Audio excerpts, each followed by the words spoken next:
All right, guys, look, before we get started, I don't want to make this like a big question or anything. I mean, I do, but I don't want to.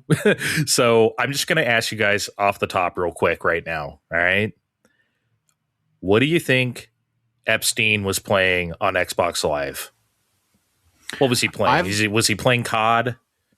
I've landed on Viva Pinata, and I feel pretty confident about that. I'm not going to ask you any more questions. Steve, what was he playing on Xbox Live? You know, when the lights went off, he was probably a basic bitch playing Braid. Braid? Oh, my God. You don't think he played like Fable 3 or something? Or like... No, he didn't have Connectimals. I jokingly said that when I first saw the news. All right, I'm cutting myself off at this. I would love to do an entire show about this, but I'm stopping myself here. That is the only Epstein-related content I am allowing myself tonight. Let's start the show. Step into video game land. Welcome to Fine Time.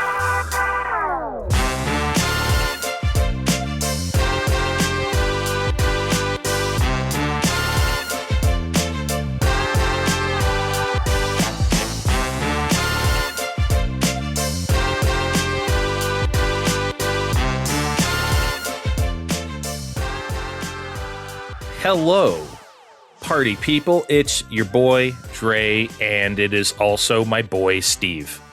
Guys, it's pretty cold out right now. How cold is it? Well, it's 33 degrees out, and that's the warmest it's been in over a week. It's 56 here, Kevin. It's pretty nice. It's warm here, too. Yeah. So speaking of warm, can I share a little anecdote? Okay. So I wasn't here on the last show. And I want to share why my basement flooded like severely. And I'm talking like multiple floors need to come out. There's like, it was a fucking huge problem. And I told you guys about this, but I have an admission to make. The reason the basement flooded was not because of the extreme warm weather and a bunch of water getting in through the foundation. I actually, and my wife will be mad if she finds this out, but I turned a faucet on in the basement and left it running for 3 days because I knew you guys were going to be talking about Sonic. And so I have entirely destroyed a significant part of my house because I didn't want to be there for that. Okay, well, I'm glad you weren't there for that, even though it was your suggestion and you're pushing this whole time.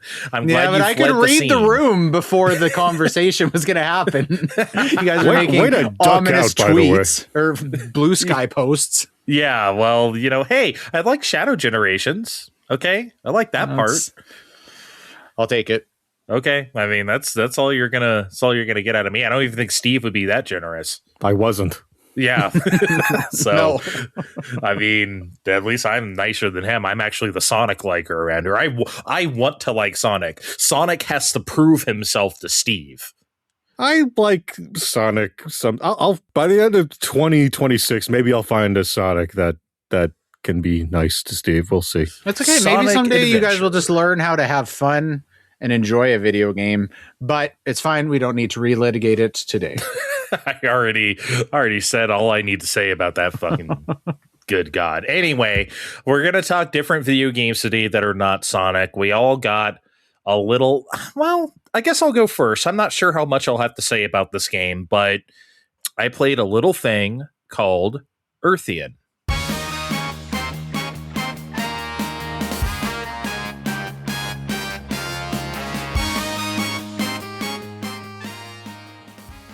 Guys, Yuzo Koshiro is a nutcase. he is a living legend, of course, but he's also a nutcase because this man just can't help himself. He couldn't leave the Genesis alone.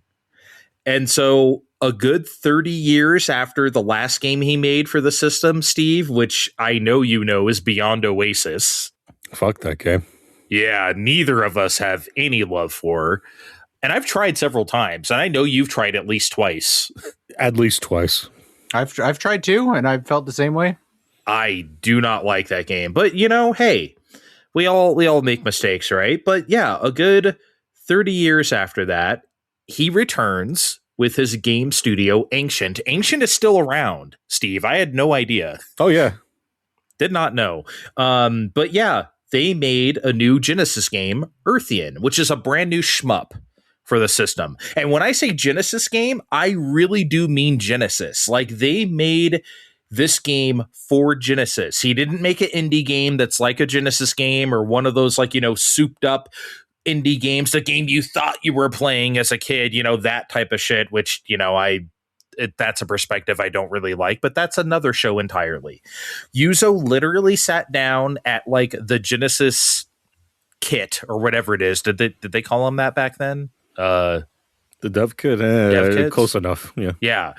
And made a new Genesis game, which in turn was digitally ported to, other platforms. So Earthion on Steam is essentially a Genesis emulation job. Like that's how authentic it is, which is fantastic. What's not so fantastic is that all this was published by Limited Run Games, which is a necessary evil sometimes, I guess, for these kinds of projects to happen. But it is what it is. That wasn't really going to stop me. But Earthion came out last summer, I believe last July. And I'm just now getting around to it because, boy, has there been a lot of games lately. And the verdict? It's good. But that's all it is. It's good. It's not great. It's not pretty good. It's good. So unsurprisingly, all the mechanics and game feel and stuff like that is very sound. Obviously, at this point in the game, not just making a shmup, but a shmup by Yuzo Koshiro, you're not going to get something that feels like shit, right? It's not going to, this is by no means going to feel experimental. We know exactly what this is, and it's very good. Ship, power-ups, explosion effects, music, obviously. I'm not even really going to talk about the music because honestly, there's nothing to say. It's just, it's Yuzo Koshiro doing a shmup. What the hell do you want? I think really the best way I can describe the music is that his favorite shmup soundtracks, from what I can tell on social media, are the first two Gradius games. And you can tell here. They don't sound exactly like Gradius music. I don't think the Genesis sound font could really pull that off anyway. But it's really great stuff. That's all I can say. It's Yuzo at his finest. Steve, I believe there was some manner of classic show back in the day where we talked about neat Genesis tricks, fun Genesis tricks. I forgot. I feel like we had a word, like a phrase for it, right? Yeah, probably in relation to Musha, but I don't remember what we called it exactly. See, I thought we were talking about Castlevania Bloodlines and we were talking about like neat Genesis tricks. Maybe not. I could be wrong. That could also be true. I'm old. Anyway, I forget our exact terminology now, but Earthion has a ton of them. God, even just from the beginning, like your ship does this barrel roll out of the cargo hold and just like flips and dips and like gets into position and all that shit. That is not like, I don't know. If that was some sort of polygon trick on Genesis, I doubt it. It didn't look like it. That looked like full sprite, not even rotation, just straight up animation. And it's so smooth and it's so good. It's pretty incredible to look at. Just a ton of unique animation frames. Stage 2 is your classic super duper parallax scrolling theater, like tons of cloud layers, right? Got the sky way in the background, the horizon. You eventually move down to the ocean, then you get all those ocean layers as well, that type of shit. We've seen that a million times. For me, that never gets old.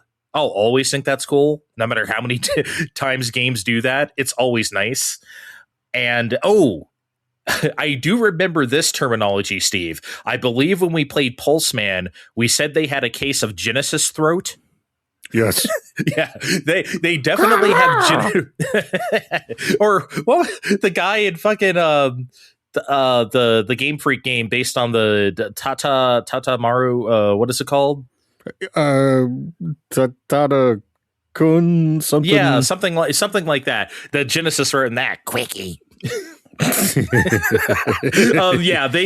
people in Earthion definitely have a case of Genesis throat, and there's a lot of voices too, warnings and you know what the most greatest thing about this is when you get to a boss, the announcer comes on and tells you where to shoot it in the head, like that type of shoot the core, like that, like that kind of. He couldn't help himself there.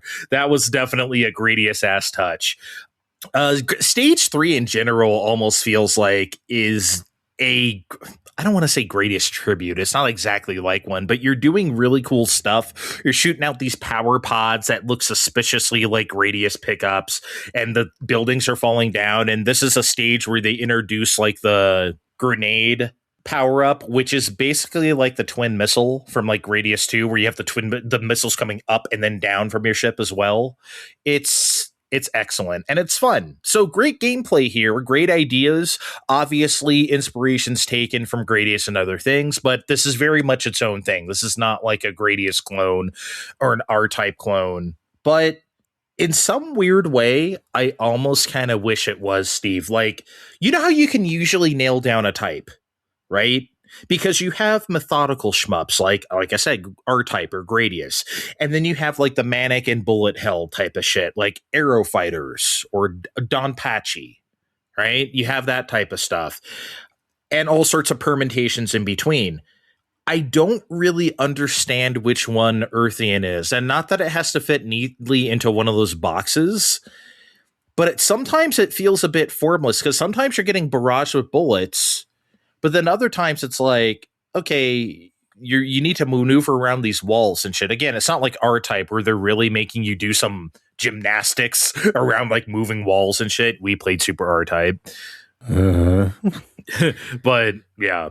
Yeah, I don't know. I was just gonna say maybe it's trying to be Earthian, but I'm like, no, I know you kind of need to pick a thing and stick with it in this genre.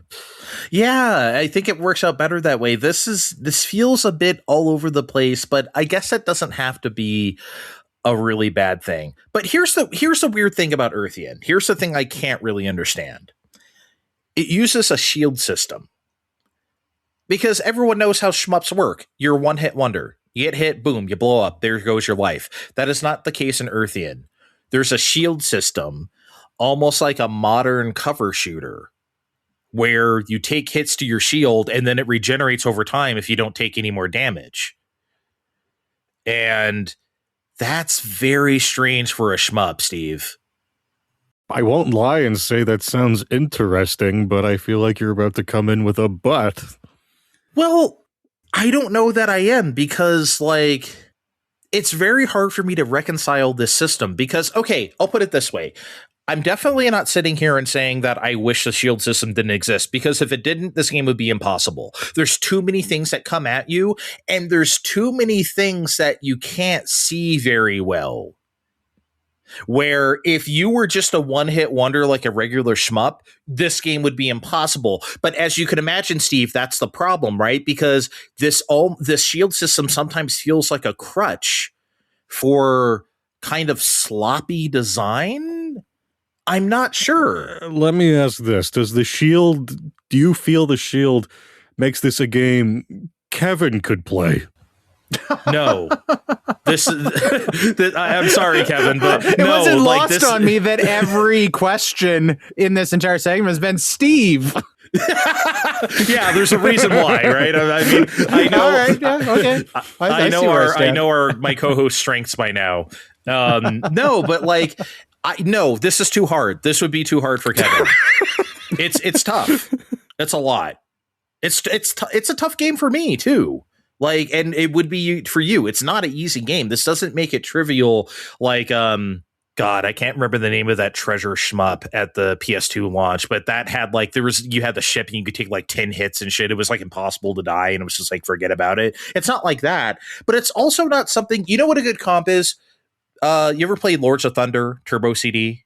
It's been a minute, but yeah. Oh, okay. In that game, you have a life bar, right? So you can take a few hits, more than a few hits, but that game seems completely built around it very carefully, right? Especially since you can get life ups and replenish shit and like get shields, like literal physical shields in front of you to block some bullets and shit. Like they're very aware of the life bar thing and they built the whole game around that.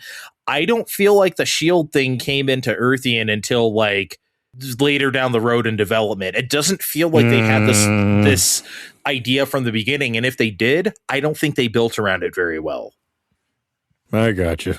Yeah. But that doesn't mean it's bad. That just means it's a good game that isn't great. And, and this is just me, and I'm not even going to fault the game for this. This is just a personal thing. I feel like the ship moves a tad slow for my liking. Steve, you know how, like, especially on Genesis, you know how, like, a lot of games let you pick your speed, like 1, 2, 3, 4, like, and you could cycle through the speeds, like how fast you want to move. This game doesn't have that. And this game feels like it should have that. And it doesn't have that. Does it have the Gradius thing where you have to pick up your speeds, or no? No. There's no speed pickups in this game. Huh. So I don't know, man. You just move the speed that you do. And again, if you're doing a more methodical stage, it's fine. But if you're doing a more manic stage like this, like stage 2, where you're really like, they're throwing bullets at you, it feels a little sluggish in a way that I don't particularly like sometimes. If it was just like 10% faster, just like a touch, maybe not even 10, just a touch faster, I would be okay with it. But again, I'm not saying that against the game. That's just a personal, the way I feel about it. I would imagine for most people, this is fine. Anyway, yeah, overall, Earthion is a bit conflicting, as you can tell from me talking about it, but a decent enough game. I think this only goes for $20 MSRP on pretty much any storefront that you want. So if you want to play an authentic ass Genesis shmup spearheaded by Yuzo with great music, you got it. But it's not a great game, just a good one.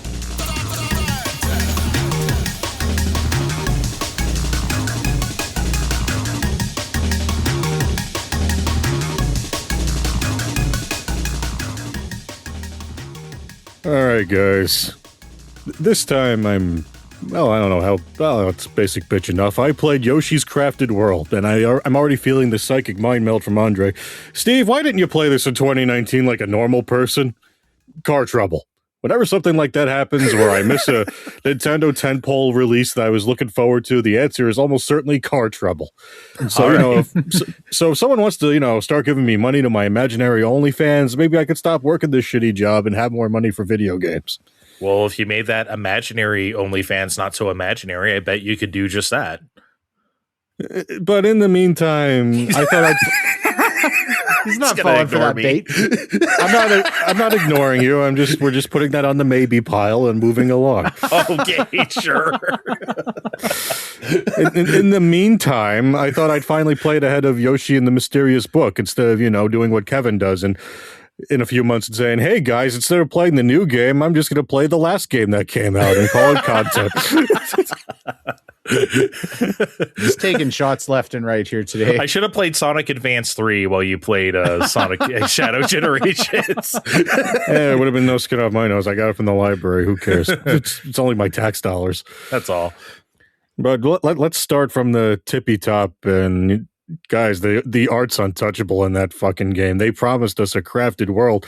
And despite them saying, oh, we're not going to use Unreal Engine, we're just going to figure out how it works so we could tell third parties how to use it on the Switch. They made a fucking crafted world with it. Yeah, not only did they use Unreal 4, they used it at 60 frames a second on Switch. That was impressive. And yeah, the game runs at potato resolution. It's like, it's not even 720p probably. Like it looks, I wouldn't be surprised if it's like 540p. No joke, but it looks amazing. I don't know. To me, it looked like the damn craft store exploded to a series of platformer levels, and Yoshi and all the bad guys look similarly felt in comparison. I think it just looks incredible. I want to revisit the resolution thing for a second. Does it look like it should be bumped up in resolution, or does that kind of play to its strength? I would love if it were sharper, but Switch Unreal 4 60 frames a second, you can really only do so much. I think they did the best they could considering the hardware. Honestly, they made the right call to make it 60, because honestly, if it were any higher, they probably wouldn't be able to hit that target. You feel the same, Steve? Honestly, the way everything interacts with each other, I think they made all the right decisions. I mean, it plays mostly like how Yoshi games mostly do, except they make you occasionally interact with background and foreground elements. sometimes through pathways, but a lot of times with egg throws, which get awkward when it wants you to be very precise, lest you just throw forward. I feel like that could have been mitigated if we assigned axis egg throwing to X or something, but I really feel like that's not really worth dwelling on for reasons we'll get to in a bit, because guys, remember last summer when we were really enjoying Donkey Kong Bonanza Butt? You remember in past Yoshi games where we'd have, here's World 1. It has 8 levels and 2 bosses, and then you move on to the next one.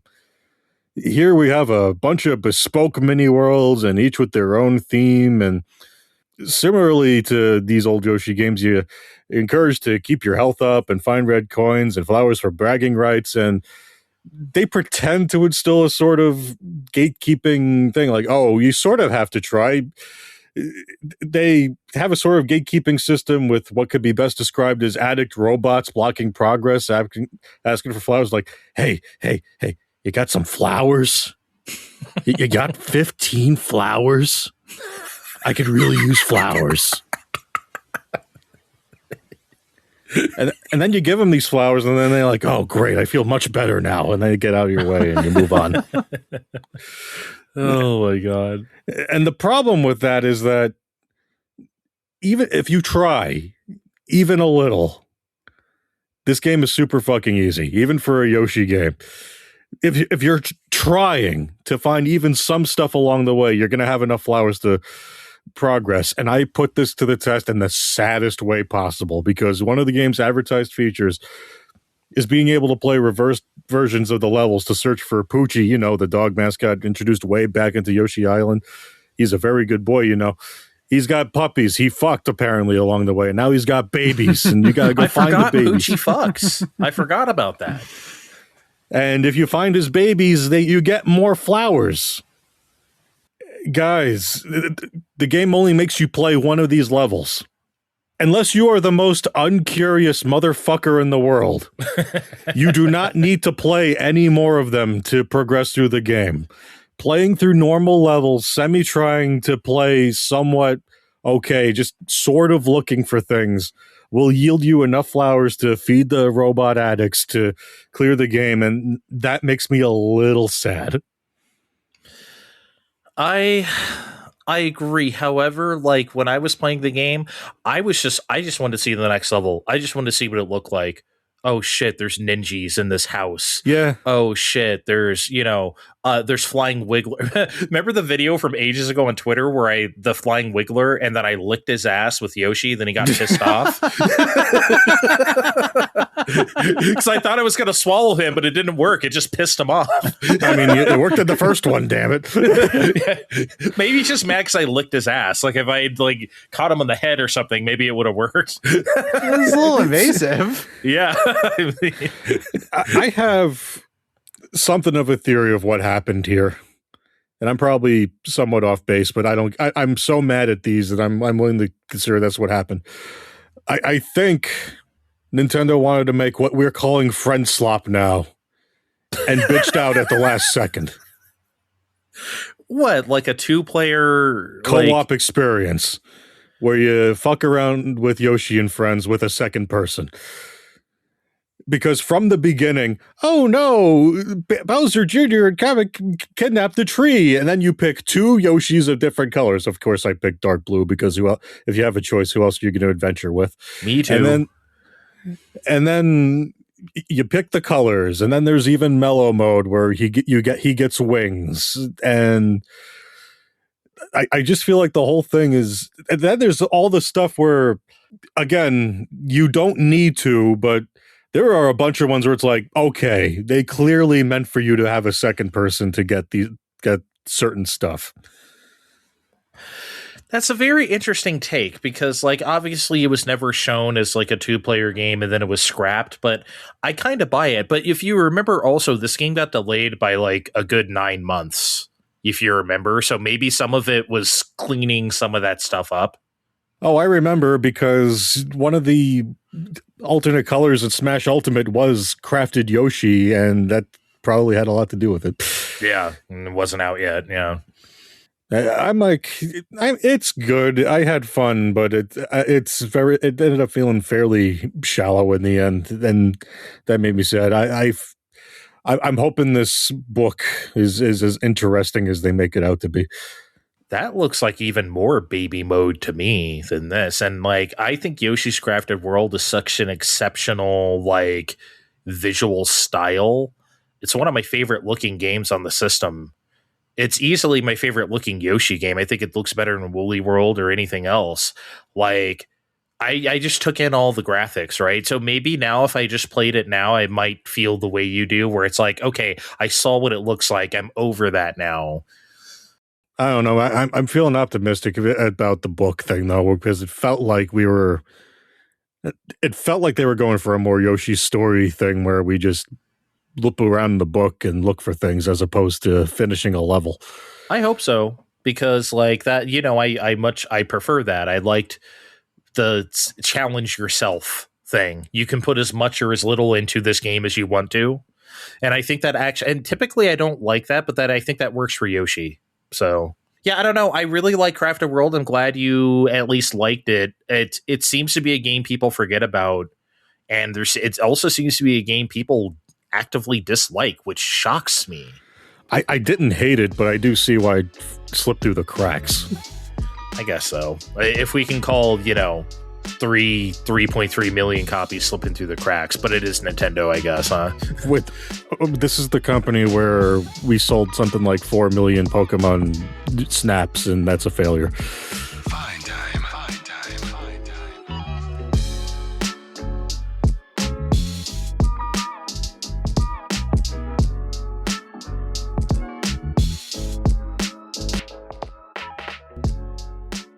Andre, you, like, 2 years ago used a phrase that I'd never heard before, and I think it was, I got a wild hair up my ass. Is that the right way to use yeah, that that's the phrase. And I never heard that before, and then I heard somebody use it, like, 2 months later, and I was like, oh, that's not just some Andre bullshit, like, made-up phrase. No, I definitely didn't make that up. That is a phrase. So then, through context, I understood what it meant, and I think I got a wild hair up my ass recently. I was like feeling for the last while like I should be getting some more exercise, because just when it's winter and I'm sitting around just being fat all the time. And so I was like, I'm gonna put the PlayStation 4 downstairs, and then I can play Beat Saber on the VR, and that'll be some good exercise. So I did that, and I was playing Beat Saber a bit, and I just started wondering about Ring Fit Adventure. Because I honestly paid like no attention to Ring Fit Adventure when it came out, because it was an exercise game, and it was just like, I don't know, it didn't intrigue me at all. But then I started getting curious about it, and then I started getting this romantic feeling about like weird ass accessories for Nintendo Switch, and like the idea of an original in-house Nintendo IP that I didn't know anything about. So I went and tracked down a copy of Ring Fit Adventure on buy and sell. Although it's used, I didn't want somebody's like ass cheese all over it on my ring. So it was new secondhand. Hot. First impressions, it's pretty good. It's pretty cheesy. And that's fine. I think it seems like self-aware enough to not make it too cringy. Okay. But like vibe wise, I really like the fact, I think, that it's not it's very not like you need to do this every fucking day, or I'm gonna give you a guilt trip, and if you don't push harder and you don't fucking work your glutes, then I'm gonna make you feel shitty. It's pretty positive. Well, if you remember the original like presentation of it with like the real life people like playing it, that was like kind of cringe, so I think they know what they're doing. And I mean, it is kind of cringe, like but it seems like it's like kind of cringe by design. To like a level I can accept it. Okay. The ring, because the ring is a character in the game, and occasionally it will be like, your sweat is so shiny and beautiful. Yeah. Thanks. What is is this rated teen or something? Like, oh my god. And I don't give a shit about the like false positivity of a game usually, but I think it's easier to appreciate when I'm fucking hyperventilating and sweating like a little bitch. Yeah, I think you need that reinforcement from the game for something like that. It's like, they're like, you should go drink some water. And I'm like, thanks, I should go drink some fucking water. That's better than when the Wii balance board was like, you're obese. Stop being a fat ass. Yeah, this thing has it. I mean, this thing, it doesn't know how much I weigh. I'd had to tell it how much I weigh, but it can't tell if I'm lying or not. So maybe there's an element of that. I believe it is. Can you like, okay, so like there's like the Ring Fit girl, right? Is that like the main character? Are you like the Ring Fit girl, or do you like make a character? You can be Ring Fit girl or Ring Fit guy. You don't get, and you can pick hair color, but you don't I think they do like hair color, skin color, but you don't pick from like a varied selection of different characters or whatever. So I was thinking of like, could you make like a fat ass, and then like as you get more in shape, could you like change your character? Oh, you know what I mean? No, yeah. No. The Ring is more the character, if I remember right. Oh, that's right. I forgot the Ring is sentient. Both of the player characters are like much better looking than I am for sure. They're much fitter. You know what surprised me, I was amazed to be surprised by this in 2026, but I actually got a newfound appreciation for the original Joy-Con motion tracking with this thing. So on the like main menu, it shows a visual representation of the ring with the Joy-Con in it, and then like the leg strap that sits on your left leg. And I mean, like it wasn't that long ago I played 1-2 Switch, right? So that's still like pretty recent in memory. I've seen all the like, hey, this is all the shit the Joy-Cons can do or whatever. But the visual representation of that ring is pretty wild. When you move it, it's almost instantaneous, and it moves so extremely accurately to where you're holding it. And so I started like dicking around with it, and I took it and I like threw it in the air and like flicked my wrist to give it as good of a like spin in the air before I caught it. And it was like dead on. When I caught it, it was pointing like the exact way it was. It didn't like start getting fucked up from spinning too fast and miss stuff, which I thought that was, I thought that something like that would fuck the Joy-Cons up a little bit, but they were on it. That's something where like a high refresh rate, like if they ever did another one of these for Switch, running that at 120 would be even more accurate, because you can get like this very smooth, like, I'm sure this game is already 60, but like, even having that higher one would make it even more accurate. And I mean, it's not even part of the game. It's just like on the menu, like, oh, you can see the ring, which, I'm a fucking child and need to sit there and play with that. Title screen Easter eggs are great. Yeah, I liked it. The game is about exercise. And I wasn't really sure what to expect there. So like many people's moms, probably, my mom bought her own Wii back in the day to get Wii Fit. And so I dicked around with that one, and I never really like felt like that was a workout.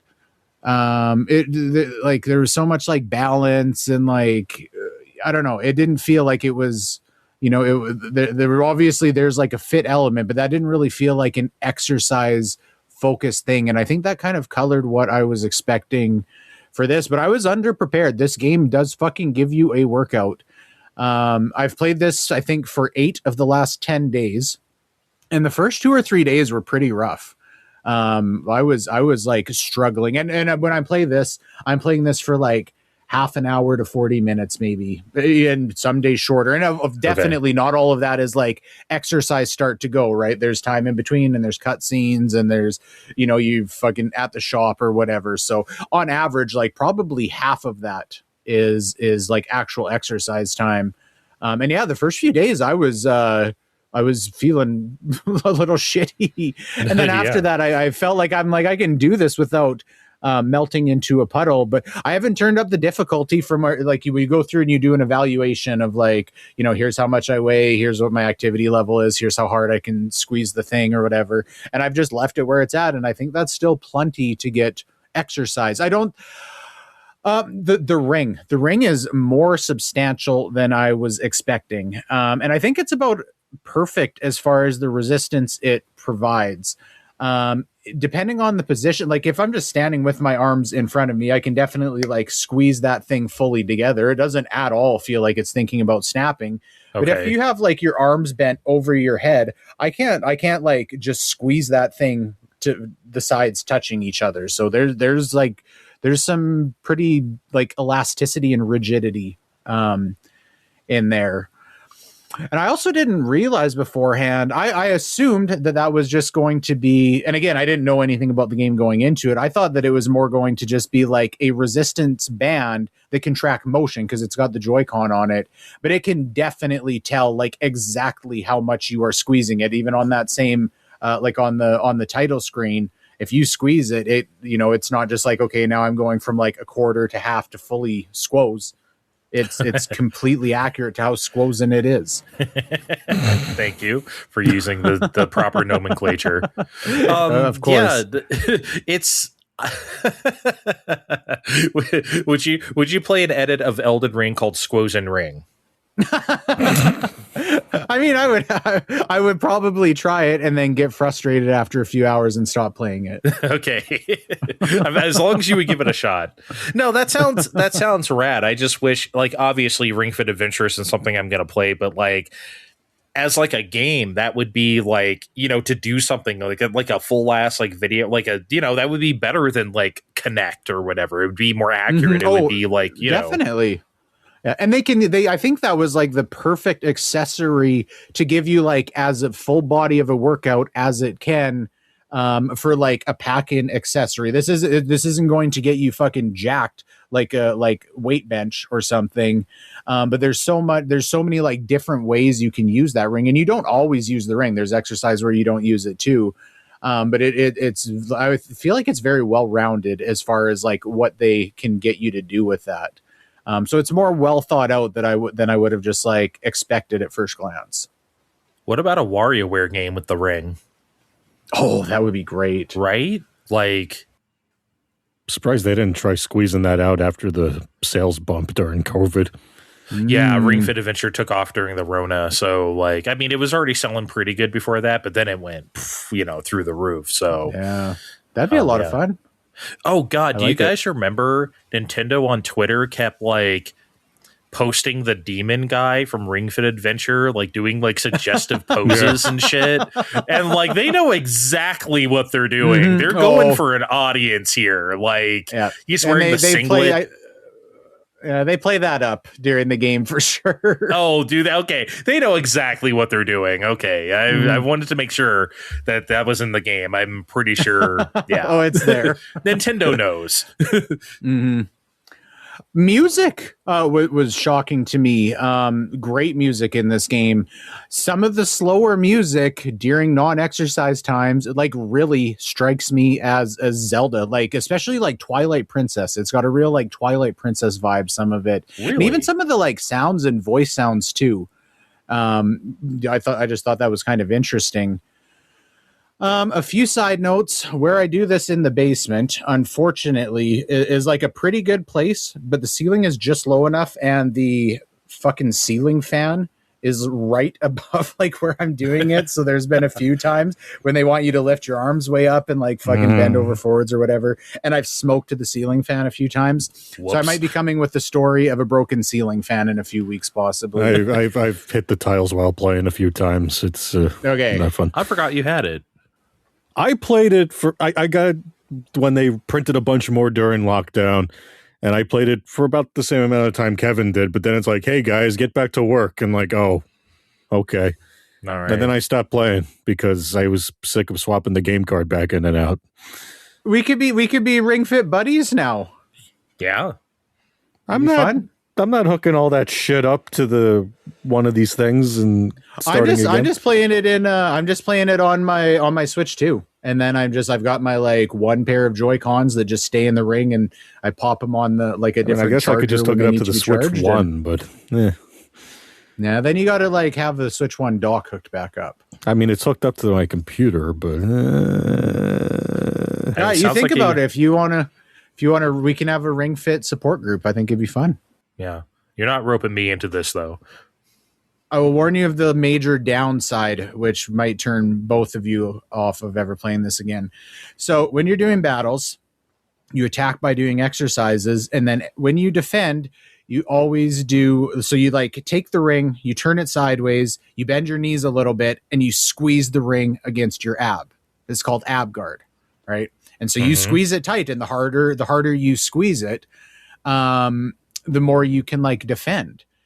And I was doing that like, I don't know, 4 or 5 days ago.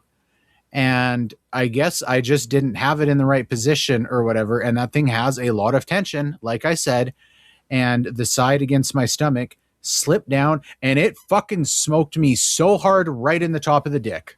Like, to the point where like 10 minutes later, it wasn't just so like, oh, that's uncomfortable. 10 minutes later, I was like, my dick is sore. So, I mean, that seems... I don't even have the words right now. It's basically like the joke I always say, like, I'm going to kick you in the dick, right? The dick, not the balls, not the whatever, like squarely in the penis. No. I think that's what the ring fit did to you.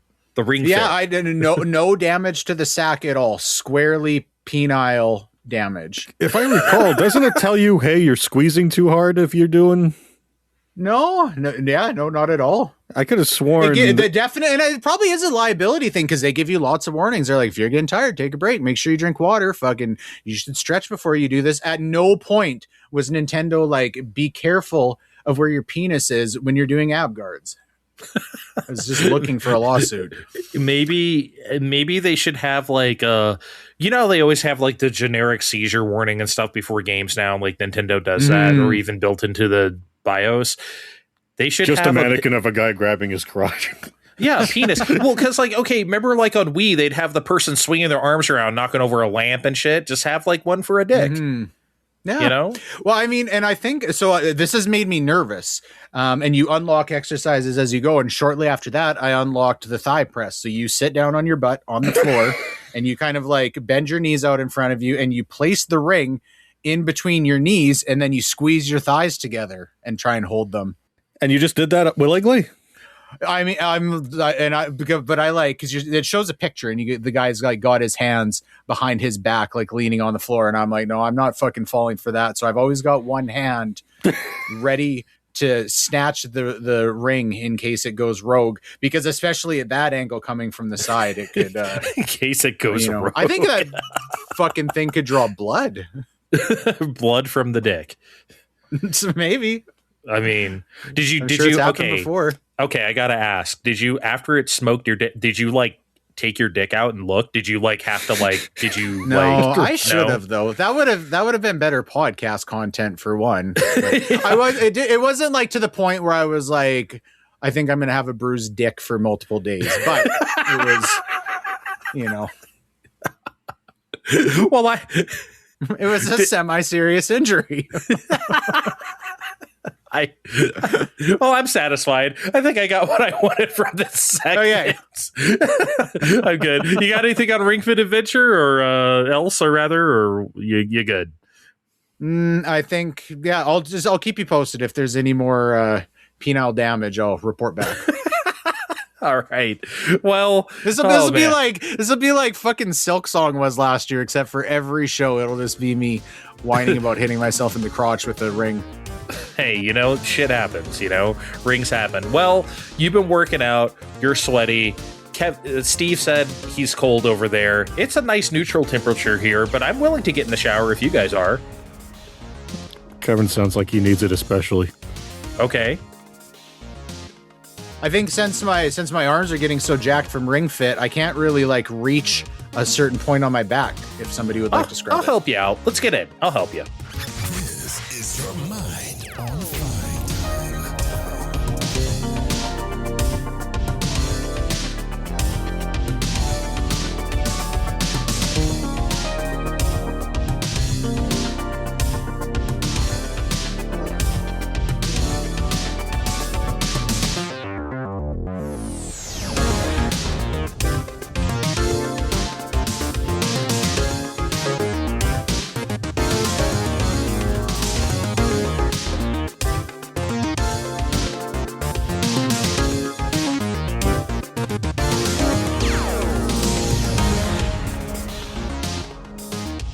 All right. I've got, okay. I'm confident now in my towel snapping skills. You guys got to tell me. I'm good at it now, right? I've been working at it for like 2 years now. You get a little better each time. Kevin, come on. Haven't I gotten to the restaurant where you call it good? I think it's good. It's good. Thank you, Steve. I think that when you can see that mark you leave on my ass next time we have a shower, that will be when you're done. All right. Maybe I can whip my name in your ass cheeks. My initials. I don't know why you're looking to be done. I feel like the pursuit of greatness is never complete. That's true. I didn't say I was going to stop there. But okay. We don't really have any big questions, guys. Sorry. Nothing really happened of note that we can really talk about here. I mean, I guess like the only thing I saw that was mildly interesting is that they're canceling Borderlands 4 Switch 2. They said they quote unquote paused development, but we know it's not being unpaused. They're not coming back to it. Which is kind of embarrassing when Capcom's freaking bringing it, apparently. Yeah, I don't understand. Did you see those other versions? The Requiem and the Pragmatas apparently being pretty okay for Switch 2, actually. I might have to, that might have to be a fuck I was wrong. Because remember when they showed Resident Evil 9 before, I turned it into Love Yourself. I might have to go back on that, considering. Because it's time. Yeah. Because back, some inside whatever, I ended up double dipping on the back. I'm like, look, okay, I'll get the PS5 version, and there's this library book thing where they have the last three games as key cards for Switch 2. It makes it all out to be $100 total. Fine, I'll go get that. But I'm like, maybe I'll just play it on Switch 2 now. That might be okay since I don't have 8K television. Well, you know why I won't. It's going to be 30. I don't want to do that. It's going to look good on Switch 2, but they're not going to push the frame rate. At least on PS5 it'll be 60. So, but also I'm not really going to play Resident Evil 9 because Leon Karate Man kicking zombies and doing stupid tricks is what turned me off from Resident Evil in the first place. So I'm out of there. So if it was just Grace gameplay, sure, I'd be there. I'm not playing a game with Leon ever again. And you're back in the wrong box. I'll die on that hill. I'll die on classic Resident Evil hill, real Resident Evil. I do have one sort of semi-big, it's not even a big question. I don't even know if we'll have a big answer, but I'll ask it anyway. So for people who are not familiar with our recording process, we always record a big deal on a Wednesday evening. It is 5:17 p.m. Pacific time on the Best Coast right now as I speak this. So that means this episode will go live before the Nintendo Direct Partner Showcase, which is going to air at 6 a.m. tomorrow as we're speaking. And when you hear this, it'll be today. And you'll probably already have watched that by the time you hear this. So if this were a regular Direct, we typically delay our show post to a Friday so we can cover the Direct. But we're not delaying a show for a Partner Showcase, right? Because they're never really that Hell good. No. Even though Kevin thinks they should be for some reason. So here's what I want to ask you guys. This is our chance to be psychic. Do you have any predictions about this Partner Showcase where you're just going to sound like the smartest guy in the world tomorrow to all our listeners because you predicted the thing that was going to happen? Because this, as you remember, I kind of did this with UFO 50. I didn't like outright say it's happening, but I was like, that's very real possibility. And then it happened. So, I don't know. You guys got anything? Yeah, I'm going to give one fairly safe bet and one off-the-wall bet. Okay. I think we might see the Switch 2 edition of Shin Megami Tensei 5 Vengeance. Okay. That would be an interesting little upgrade, huh? Sega's been dabbling about Switch 2. I think that's something they might slide into a partner presentation. Yeah, because that Yakuza 0 they did was kind of like almost like a testing ground of like, hey, what can this thing do? And it turns out it can do a fucking lot. So I can't believe Nintendo like practically undersold the power of this thing. It seems like. Because when we got it in our hands, I was like, "Oh shit, guys, this is this is real hardware." You know, I was kind of my target the whole time was like, if this is a handheld Series S, fucking amazing. It kind of almost feels like it is. Kevin, you got any weird predictions? Hold on, I got a fucked up one too, real quick. Oh, I'm sorry. Go ahead. And I posted this on Blue Sky too, so everyone can make fun of me for when it's wrong. I think we're seeing a Chrono Trigger tomorrow. Really? They had that concert, and you know something else that had a concert followed by a release? Live Alive. And that was also shown off in a partner presentation. Okay. The chances are not zero, is all I'm saying. Okay. Look, man, I'm not. So what do you mean by Chrono Trigger? Just a port or like? Look, I want to say HD 2D, but they could just as easily come out and say, "Oh, here's the game on Switch 2." Okay. I don't think you're too far-fetched. I don't. And in other times, I might say, get the fuck out of here. Put that torch back on the wall. I know you have 50 of them. You're going to burn the place down. But they are all insulated, thanks. But okay. In their own little box. Their own little amiibo torch box. But yeah, okay.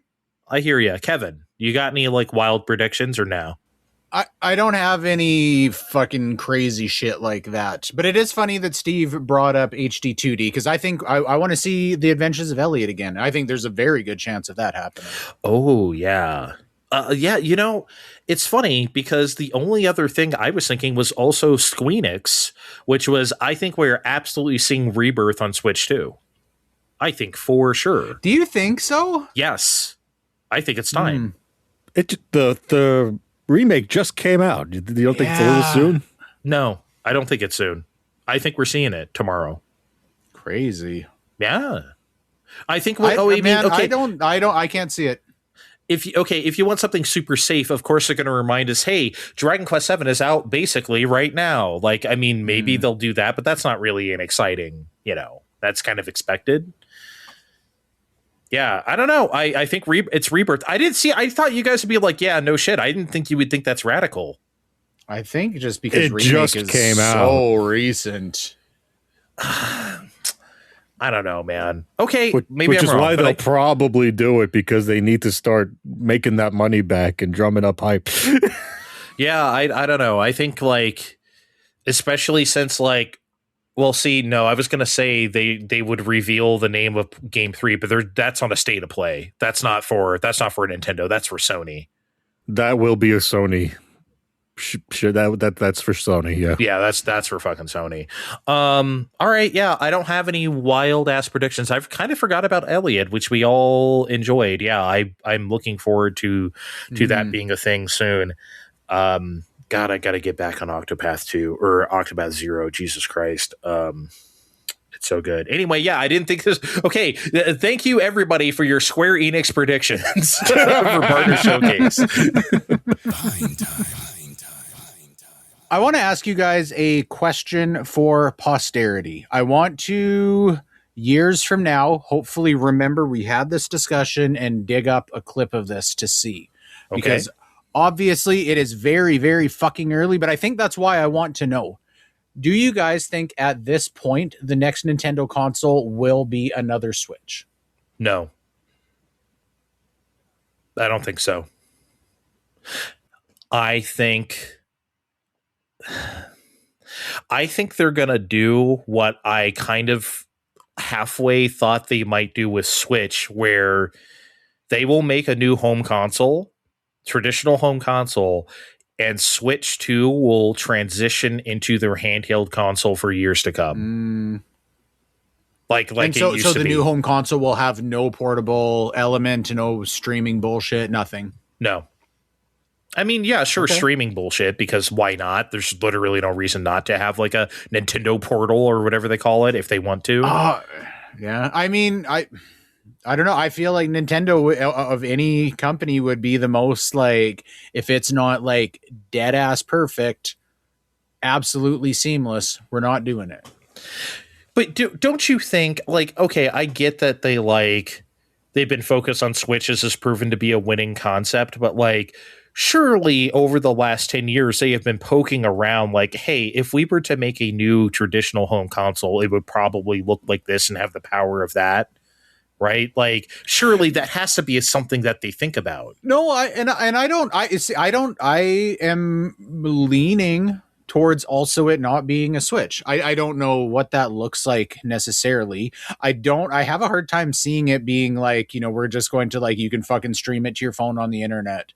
But I just think it's an interesting question as well, because I think Nintendo is going to have a hard time when they've had, such a good run of success and like goodwill placed in them, after like multiple generations where that's just not the case, that I think it's going to like feel hard for them to get off that, Switch meth. Steve?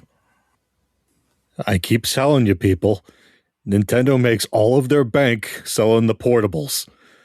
The consoles were always like, even when they were playing for real, the consoles never really sold as much as the Game Boys and the DS's. If they're going to make a console, it would almost need to be something we can stream to our mobiles or even our Switches we already got. And it wouldn't, like Kevin said, it would need to be perfect. They're just so entrenched into the handheld life, and for much longer than Switches existed. You make a compelling argument. It's tough. You guys know. I mean, obviously, partially for me, this is like almost wishful thinking. I wish they would play the game again. I wish they would have come out here in 2031 with like a PS6 powerful fucking Nintendo console. That's what I want. I know that's not reality. The last time Nintendo played the game, they got their ass kicked. Did they though? They had to sell the console for $100. Okay, fine. But like, I don't know if they got their ass kicked. You know how I feel about that generation. PS2 was eating everything in sight. Everyone was eating scraps off the floor. Xbox was, GameCube was, everything was. So like, I don't think that's PSP practically was, at least in this country. So like, I don't know if I see it that way. I don't think I'll ever see it that way, but fine. I mean, for me, it wasn't, but if you look at it, I don't think they got their ass kicked when they sold barely like 1.5 million less than like Xbox, which is this big up and comer, Microsoft storming in the market, but GameCube is somehow a failure. That's just not a narrative I will ever get down with. Is that the number? I thought it was more. It's not much more. It's more, but it's not much more. And it's just like, I don't like that, but that's another discussion.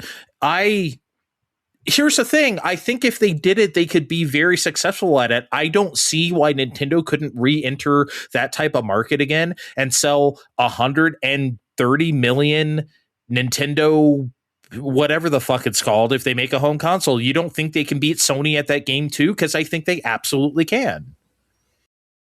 I think to me, and I'm not wholeheartedly disagreeing with you. I think there is an element of wanting to be attractive to like the younger kid market, right? And I think because that kind of, if they're going whole hog towards that strategy, that kind of, that stops them from being able to do something like the Switch Lite, right? Where it's just like, we want this easy for something for like the kids to get under the Christmas tree that's theirs, that there can be like 2 or 3 of in the house. I feel like Nintendo more so than any other company is going to be taking that into more consideration. I already think Switch 2 is priced itself out of that type of thing. At least it has for now. Like $450 is not like exactly. But Switch is definitely not limited. Switch 2 is not limited itself from doing like the Switch 2 Lite, from doing cheaper hardware. If you're coming out and saying, hey, we are a dedicated home console that is on a parallel power level with what the competitors are doing or better, that does limit that. I'll say this. If Switch 2 was a failure, I'd be more inclined to think, okay, maybe they'll start thinking of playing the game again. But look, we've all seen the charts coming out. They're like, hey, guys, look at us selling Switch 2s despite the world around us. I'm not seeing them jumping back into consoles the way we know them anyway. I wouldn't rule it out. And again, it's something I personally want, but what I personally want isn't really, reality a lot of time. But to answer your question fully, no, I really do think they don't have to have this hybrid thing anymore. I think they can do something else. And I think they can let Switch 2 coast to infinity on just having the quote unquote handheld games at that point. And I don't see why they can't do that. I think that's perfectly fine. They could even rebrand Switch 2 at that point to be like, they could even rebrand it as something else, call it something else. And it's like, hey, by the way, it plays 100% of Switch 2 games because it's secretly a Switch 2. All they have to do is like brand it differently. Well, we're here since I've got to dig this clip up in a number of years anyways, once we find out the truth. Do you guys want to just throw a year out? New Nintendo hardware? 2032. That sounds soon. I had 2032 in my head as well. I was kind of going between 31, 32. I want to say 31. I want to be bolder. Because I don't think the Switch 2 cycle is going to be as long as Switch. I think it's going to be shorter. So 31 lines up more with my... You know what? Fuck it. I'm going to be bold. Fuck this. 31. 2031. Fuck it. Be brave.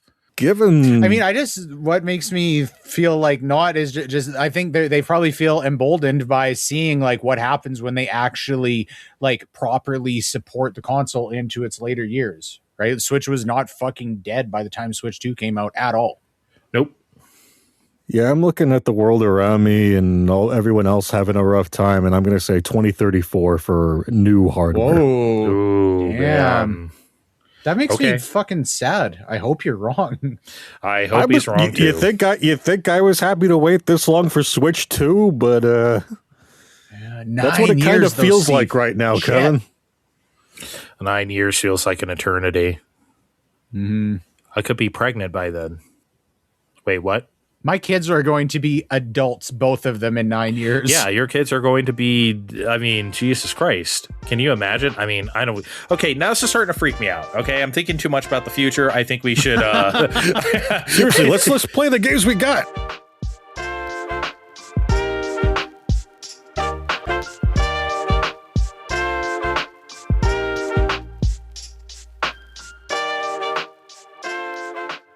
All right, everybody.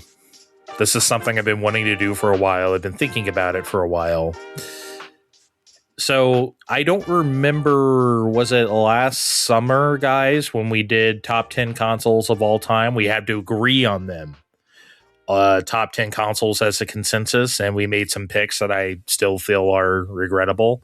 We're going to do that again, but we're going to do it with Switch games. Top 10 Switch games of all time. The three of us have to come to a consensus. Okay? This is not individual lists. We are coming together as fine time, the fine and the time, where we got to do this. What do you guys say?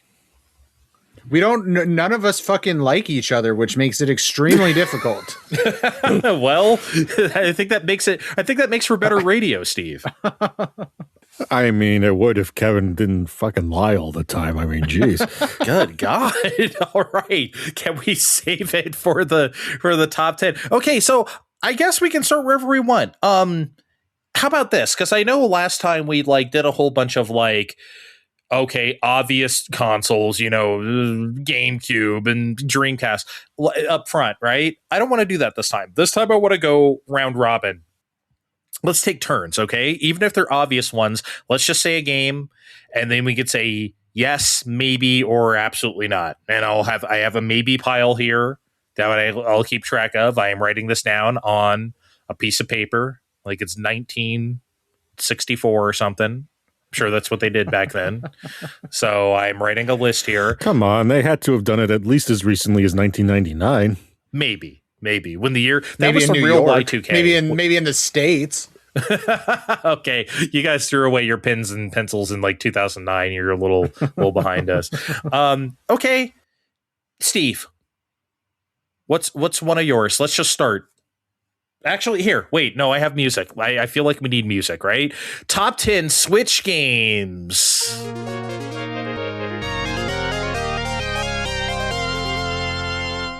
All right, Steve, go ahead and say one of yours. Tears of the Kingdom, right? Tears of the Kingdom, 100%. Okay, and I was thinking about that earlier. Now, and I just throwing it out there.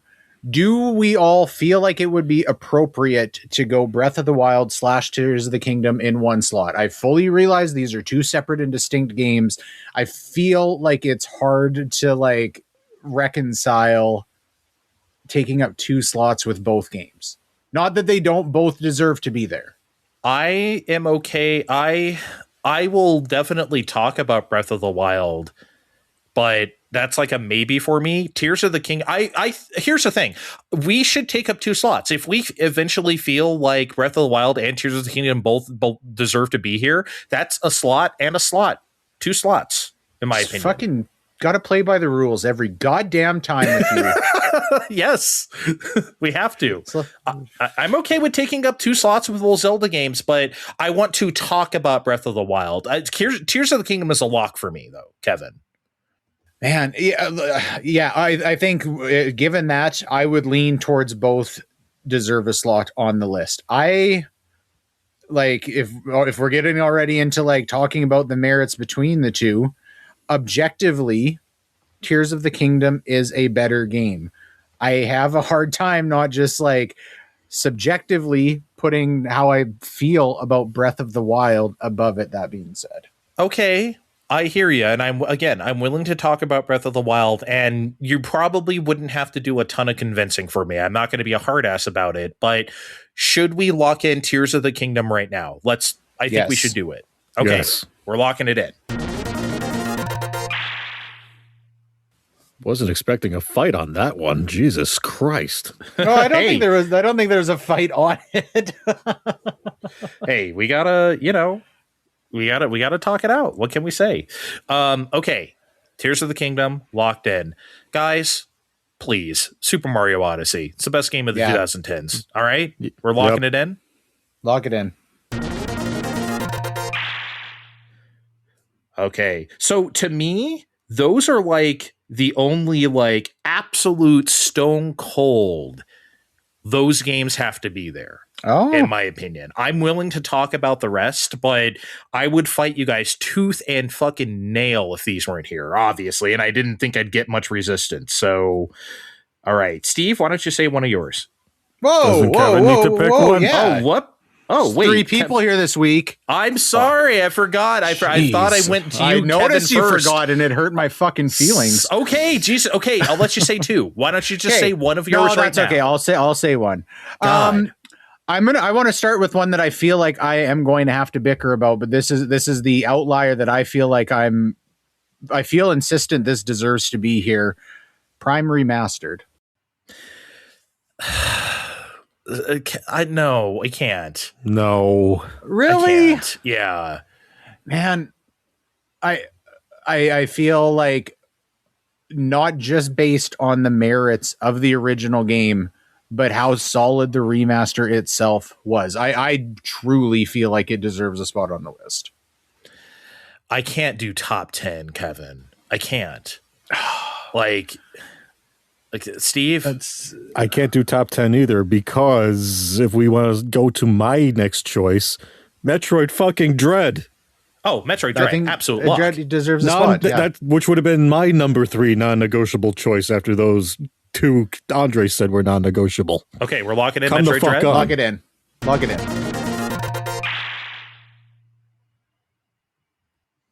Will you guys say something while I write them down? Well, I mean, Please, it's God, it's help not me. my turn next. It's your turn, and then back to Steve's turn. So, All right, but can you mean vamp Kevin? like a little bit? Like, help I'm me. a little bit emotional for providing comic relief in your absence at the moment. I mean, Jesus Christ. I'm not even going to get a pick, and then when I do get a pick, it just gets shot down when you guys are Wrong. Dog, you came out here Wrong. with a remaster of a GameCube game. I'm not Man. sure what the Yeah, this isn't the top 10 Wii U games where we have to put in Wind Waker and Twilight Princess. That's so embarrassing. Yeah, you got to do that. Okay, how about this? I don't know how you guys will feel about this, but obviously for me, I have to say Super Mario Maker 2. That game took over my goddamn life for 2 years. I have to say it. It's on my list too. Okay. Yeah, put it on there. All right, lock it in. Wow, this is going actually smoother than I thought. I think New Horizons deserves a spot on the list. Animal Crossing New Horizons. I think I agree, Steve. That's not super tough to fight either. Yeah, New Horizons goes on. Oh my God, 10. we already have 5. Lock it in. I think we're bonding right now. I can't believe this is going much smoother than I thought. I think here's where we're going to get to a problem, though, is that we are going to get to a point where there are still games where there's not spots that we feel like probably should be locked in.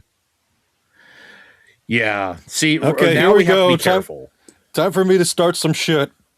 Okay. Hang on, need to do a quick shit start and stretch here. Okay. Okay, and it's mostly because I know you people didn't play it. Fire Emblem Three Houses. Okay. Guys. So here, go ahead. I'm sorry. Plead your case. I know you guys didn't play it, and you're all going to be like, Steve, it's this fucking strategy with the waifus. I fucking know. But guys, best-selling one in the series, and it's the one that's a political drama across 4 different campaigns. I lost over 200 hours to that fucking game. A lot of other people did too. We're getting a fucking sequel this year. This made an impression on clearly the right amount of people here. If we're going to pick a prestige game, I think Fire Emblem Three Houses has to be the one. Personally, I don't think that I feel that just because it's not a game that I have played and it's not a game genre that I am interested in, that it deserves to be discounted off of the list. I don't think I could argue that it doesn't have the merit to deserve to be on the list. And I trust Steve. I do think, given that, you know, one of us is strongly advocating and 2 of us are kind of agnostic, that we should put it on the maybe pile. Mm-hmm. And then if we come to get to where the 10 spots are getting full and Steve feels like it should bump one of the games off, that we are totally open to having the discussion at that point. I think I pretty much agree with you, Kevin. I'm definitely not opposed to it being here, but I think we should move on in the proceedings and see how we feel. We should come back around to it. But Steve, no, I'm not dismissing this out of hand.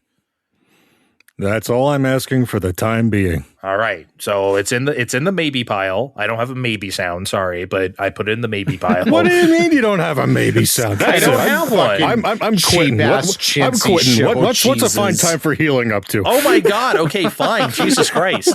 I don't have one. I really don't. Oh, wait. How about this? How about Metro Cross? That sounds pretty like maybe-ish. It's got like an impending. Right. Yeah, okay. Okay, That's we'll maybe. do Metro Cross. We'll do Metro Cross for maybe. Okay, Kevin. I almost feel like this is too safe like, I feel like we all have to agree on this one. Smash Ultimate needs to be on the list, right? I'm inclined to agree. I don't think I agree. Oh. Yeah. I thought that was the last shoe-in. I don't, man. It's the best one. It even made a handful of the melee-only people shut up. Those aren't people, first of all. Yeah, I know. And then, like, let's put it on the maybe pile then. Okay. We'll put on the maybe. I'm not, I don't know, man. Everyone was there. And yes, then everyone some. was there. It's one of the best trailers of all time. I know. And then they kept coming in. You can't fight with that roster. I don't know, man. I just don't think it. Okay, well, I don't know how to plead my case about this so much. It's just like, obviously it's a great game. I just don't think like over some of the stuff I have here, and admittedly, some of the stuff I hear, I know at least two of these, you're going to be like, dog, no, get out of here. I get it, but I'm going to bring them up anyway, right? Because I want them to at least be considered. So we'll put Smash in the maybe pile. I'll probably lose on that one. Spoiler alert, but I don't know, man. I just can't. Okay, I'll put it this way. If you don't want to know where my head is at, I feel stronger about Breath of the Wild than I do Smash. Like, if it comes down to it, I'd put Breath of the Wild over Smash. I think I would too. I definitely would. Like 100% would. And I'd say Smash over Breath just because we already have Tears on here. I think I don't feel like Tears being on the list like has any like impact though if Breath of the Wild is a top 10 game or not. I feel like and I think that's why I was leaning in the direction of like, do we put both on here? Because it is weird to take up 2 slots for like a game that is like very obviously like designed on the foundation of another game on the list. That being said, like I just like I don't feel right about saying Breath of the Wild is not a top 10 game because that game that came out after it, you know, exceeds it. In a way, I completely agree with you. I'm on your side, Kevin. But if both of those end up on here, I'm not going to be like, oh, this fucking, I'm not going to bitch. But okay, maybe pile right now for Smash Ultimate with a good chance of getting there. It's my turn, right? Or is it Kevin? Yeah, Yes. I think I we did got an Uno reverse, I think, but Okay. yeah, we'll say it's your turn. Okay, by the way, let's recap. So far, we have locked in Tears of the Kingdom, Super Mario Odyssey, Metroid Dread, Super Mario Maker 2, and Animal Crossing New Horizons. Those are our 5 locks. We're picking 5 more top 10 Switch games of all time. I'm going to throw this out there. I know you guys are going to say no, okay? And that's okay. I just want to get this out here. I legitimately think, and this is not a joke or anything, I think Clubhouse Games is so fucking good. I legitimately think I would, like, if this were my personal list, I would put it on here. Yeah, I'm like definitely not an immediate no on Clubhouse Games. Oh, really? Okay, I thought you guys were going to blow me off the map here. Like, I really know. It's so good. You can play them all online. Each game is fun. They explain it so well. I learned how to play fucking Hanafuda. Yeah. I mean, like, good God, I should go back on there. I need to learn how to play Mahjong. That's the one thing I've always wanted to play. Dude, it looks incredible. I know it sounds weird to talk about the graphics of Clubhouse Games, but it legitimately looks amazing. I'm not going to say put it on there yet, but I think it's a maybe pile. Okay, we'll put Clubhouse on maybe. I'm so surprised. I thought you guys would be like, fuck you. I mean, before this, I sat and like went through all of my like Switch games in my library and was kind of like thinking about what has potential. And I didn't like write Clubhouse Games off at all. Okay, well, we'll put on the maybe. All right. Steve, I guess? Yeah, sure. I think this is another maybe candidate, but maybe Kevin will help me out a little bit. Pokemon Legends Arceus.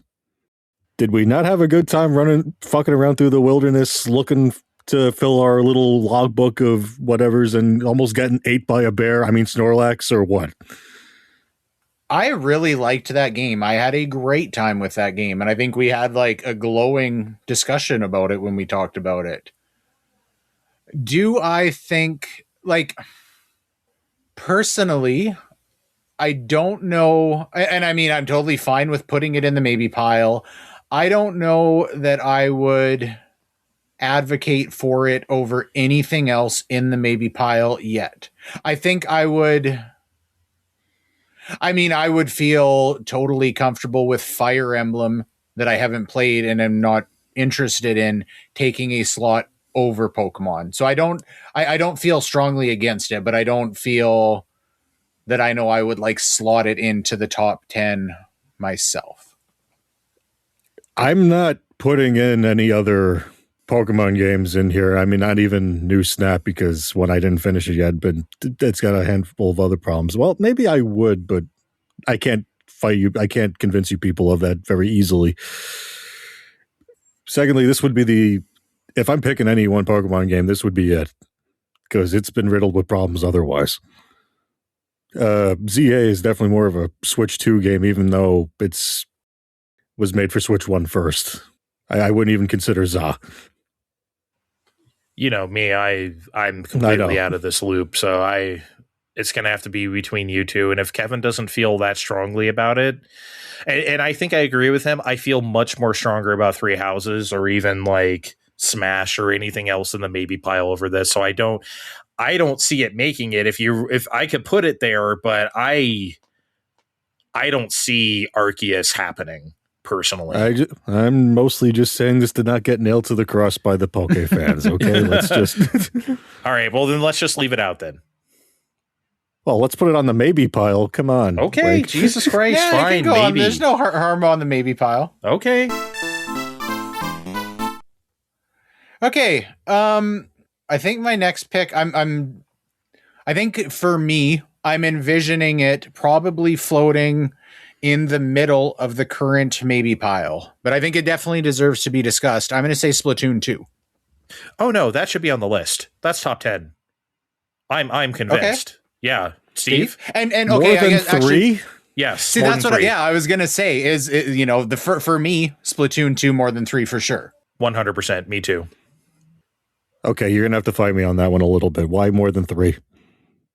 Better music. Pearl and Marina are much better hosts than the three of them. Don't get me wrong. I like Big Man and Fry and shit. I think they're great, but Pearl and Marina are just two of the best characters that company has ever created. I legitimately mean that.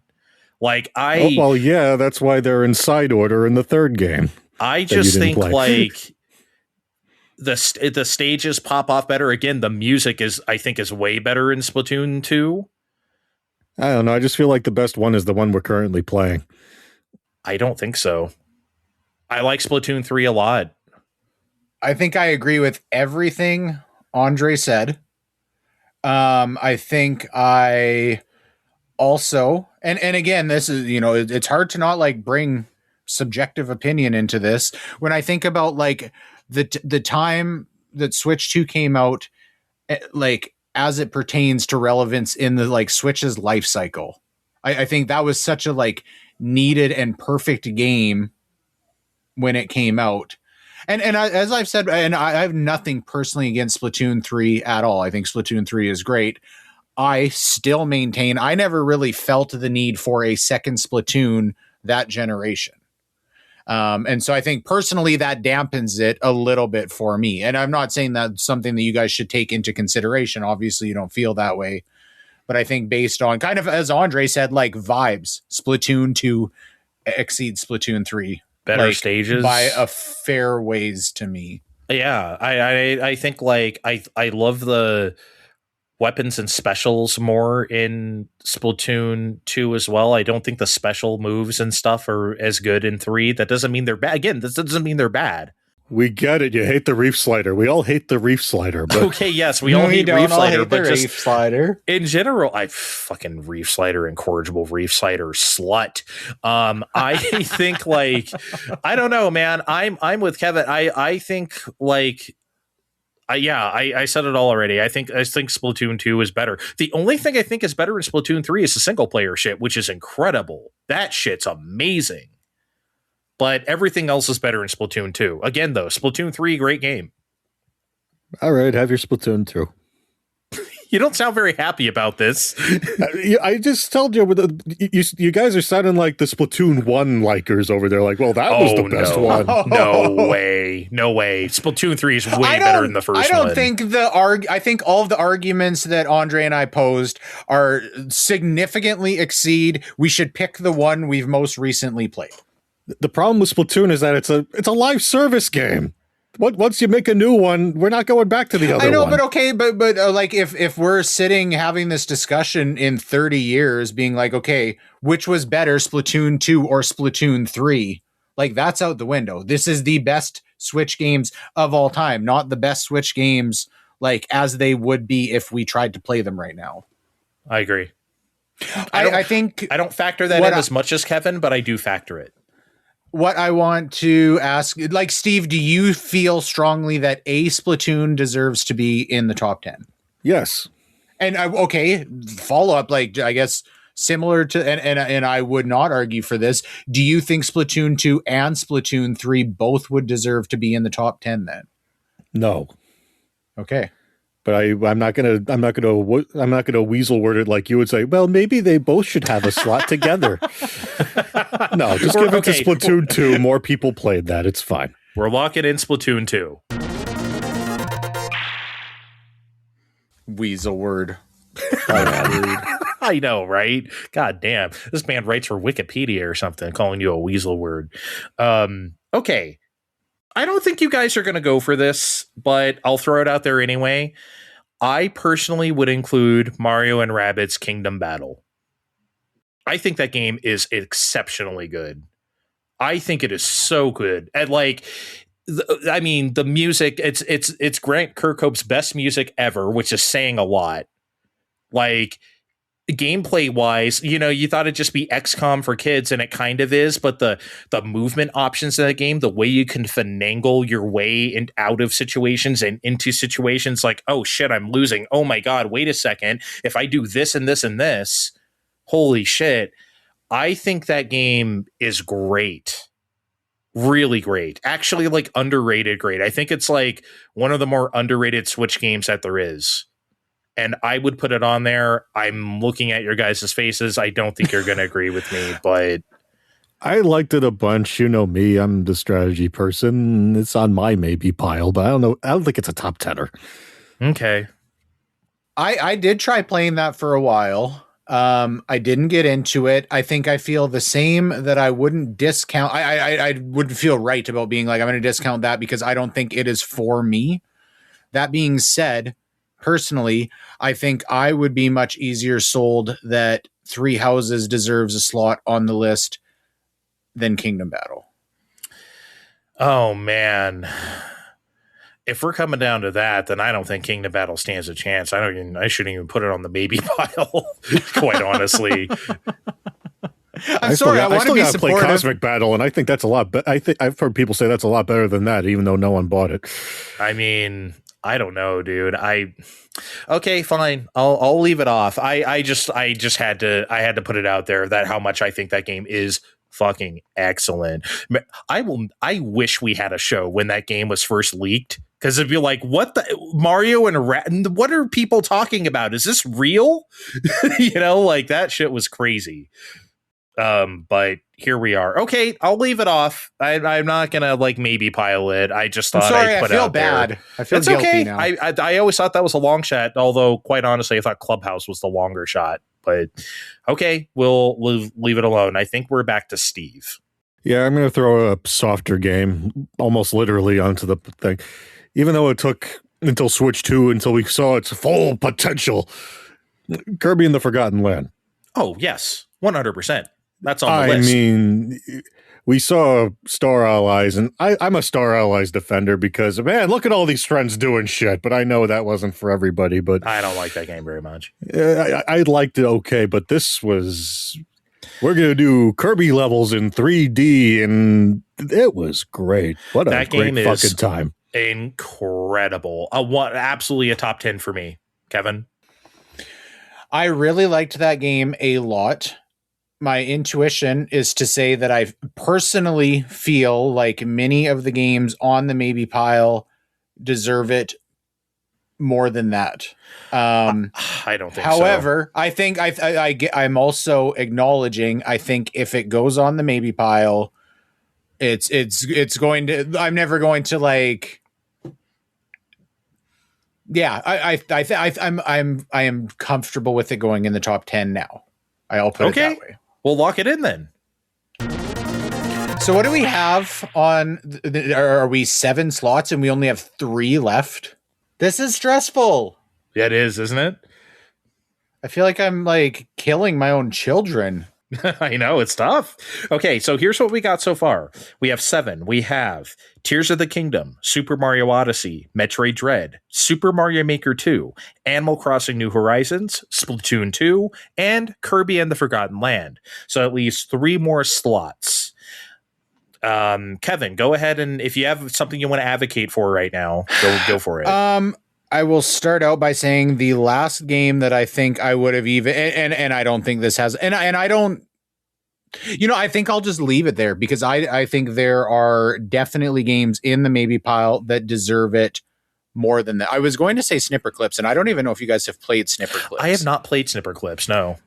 I tried the demo, and it definitely sprung out to me as something, and I need a friend, and we all know what I don't have around here. It's very much a like multiplayer in-person game to get what you want to get out of it. Okay. But I don't even want to propose that because, as I said, I think, and if you guys have anything else you want to advocate for, that's fine. I am comfortable in moving into debating the maybe pile for the last 3 slots. I have one more. And this is the one I wanted to advocate more for, maybe more than anything else in the maybe pile. It's Shin Megami Tensei 5. It's the best RPG I played in the last decade. I cannot conceive a personal top 10 list without it. Is an A+++ game to me. It was incredible. It's probably my favorite Mega 10 game now of all time. I cannot even see a list without this on it. However, this is not just my list, it's both of yours too. But Steve, you already know how I feel. We've talked about this game extensively. We've done a post-game show on it. The very first post-game show ever, actually. Yeah, Andre, I was there, and I loved it too. I'm just surprised you consider it Switch-coded enough to be on this list. Absolutely, dude. It was announced at the January 17 presentation. It was. And, it was a Switch exclusive for a while. The last one out the door, no less. Yeah, last one out the door is a Switch exclusive for a while before it got an upgraded version. But the original basic bitch-ass Shin Megami Tensei 5, and I talked about Vengeance on the show. I actually like the original more. For a few reasons. It doesn't mean Vengeance is bad. But no, dude, I think the original SMT5. Man. See, I know Kevin doesn't care either way, but... Well, I'll go ahead. See, I'd be saying 3 Houses over SMT5. Oh man. I think I feel pretty much the exact same way about this as 3 Houses, except for I think that this would have a much higher potential of being a game I would like, but I haven't played it. 100% in my mind, this is a Switch coded game. I think I would. Yeah, it's really hard to debate these ones that I haven't played because I don't feel right about being these other things in the maybe pile deserve it more because I don't know that. But I can't say no. If Steve is saying that he'd advocate for 3 Houses more and you're agnostic, I don't think that bodes well for this at all. I'll put it in the maybe pile as a courtesy at this point, but I'm not feeling. I don't know, man. I'll put it in the maybe. All right, I think I've gotten everything out of my system I wanted to advocate for. Do you guys have anything else, or can we pare down the maybes? It's time to pare down the maybes. Okay, so here's our maybe pile. We have 3 slots for 6 maybes. Okay, our 6 maybes are 3 Houses, Breath of the Wild, Smash, Clubhouse Games, Arceus, and SMT5. So we need to pick 3 of those. I like to do this by elimination, guys, is how I kind of like to do this. So if you would like to cross one out right now, because, okay, I'll be honest, the thing I feel the least about right now is Smash. It can't be Smash. Smash has to stay on the pile. Yeah, I have a really fucking hard time crushing off Smash. I think out of all of those, Smash and Breath of the Wild, to me, I feel like 100% deserve to be there. Though the thing I feel the best about actually is SMP5, obviously, but after that is Breath of the Wild. Where are you at on Breath of the Wild, Steve? Do we like give one of the slots now? Yeah, should we give it to Breath of the Wild? A slot to Breath of the Wild right now? Yes. I'm okay with it.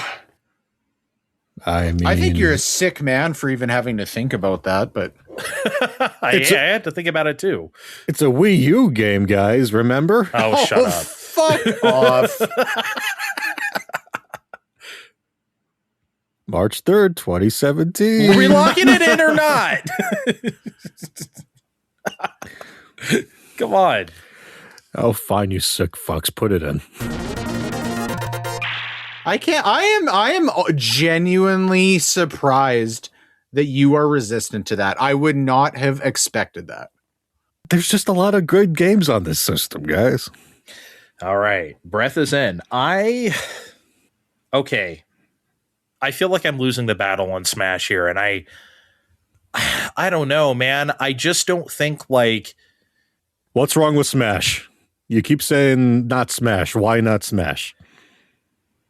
It's the best version of itself, but in some ways I feel like it's the least interesting version of itself because it has everything. It has everything we had from the past and a few new things, which is great. And that makes it like literally the ultimate Smash, which is why it's called that in our English title. However, that doesn't mean that I have the affinity for it as other ones that had more exciting and new stuff to it. This just has a few new characters and a few new stages. I think and again, this is the best Smash game. Don't get me wrong. I'm not saying that like previous ones were better. I'm not going to sit here and say 4 or Brawl was better. What I am saying is that I played those more because they had more new stuff, and this had the least amount of new stuff.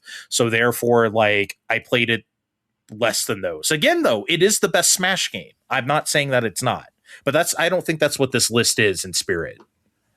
I will give Andre, and I believe Smash deserves to be in one of the last 2 slots.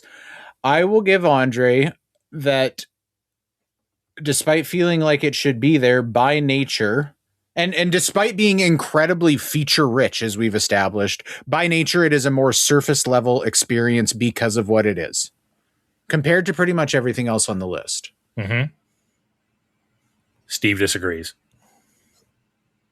I mean, I guess you're technically right, but I mean, what else would you have really wanted in a game where they were all there? I don't think I would have wanted a game where they were all there. I don't think that's necessarily, don't get me wrong, it's cool that they're all there, but like if you're just asking me the Smash game I would want, that's not necessarily something that's like, oh yeah, put every single character in of all, like from all the Smashes. Not necessarily something that I like would say. I think we can leave Smash in the maybe pile for now, and then why don't you advocate for something you feel like truly believes it that deserves it more than Smash, that you think is fair to sell us on? SMT5, but I don't think I'm gonna convince you guys of that, especially since Steve is leaning 3 houses of so like, and I feel like Kevin, also you correct me if I'm wrong, like as far as like prestige goes, as far as like the system goes, I think you're also leaning that way too, even though they're 2 games you haven't played.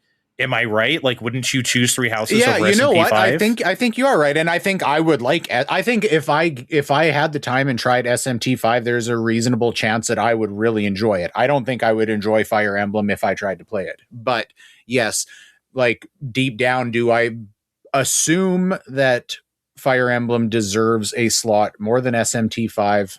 Yes. So I think we can ditch SMT5. Unfortunately, I don't think there's a path for it to be here, especially since there's 2 slots left.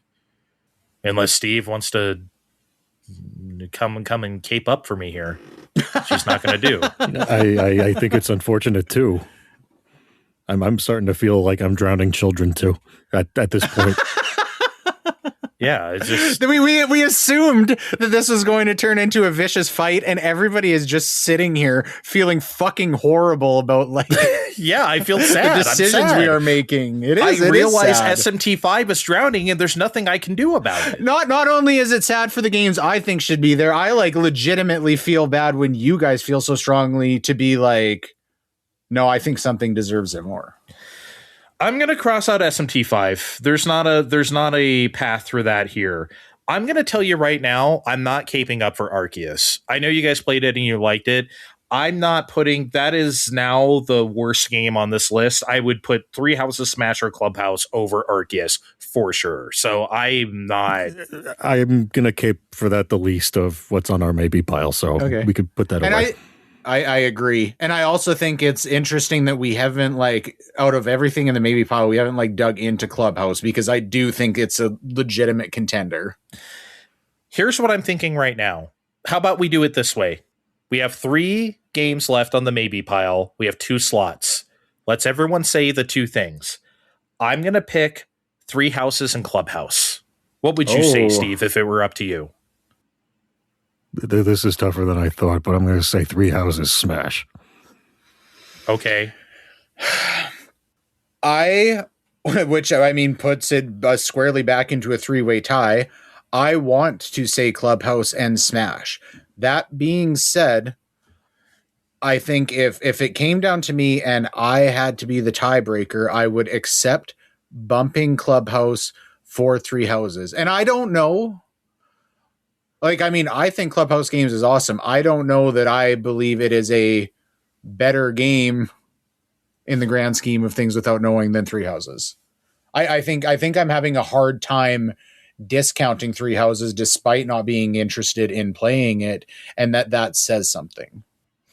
I don't know how we're so dead. I don't know how to resolve this. Besides just me taking command of the show and being like, we're putting in Three Houses and Clubhouse, I have bitches. The pen, bitch. Yeah, like I really don't know. Steve, do you feel stronger about Three Houses or Smash? Three Houses. Oh, man. Do you feel stronger about Smash or Clubhouse? Smash. Oh my God. I fucking hate this show, Fine Time. I legitimately fucking hate this show. This show sucks. Every time we you know what? All we do is come down to the most it's Smash, brother. We can't even have fucking Clubhouse games in a top 10 anymore.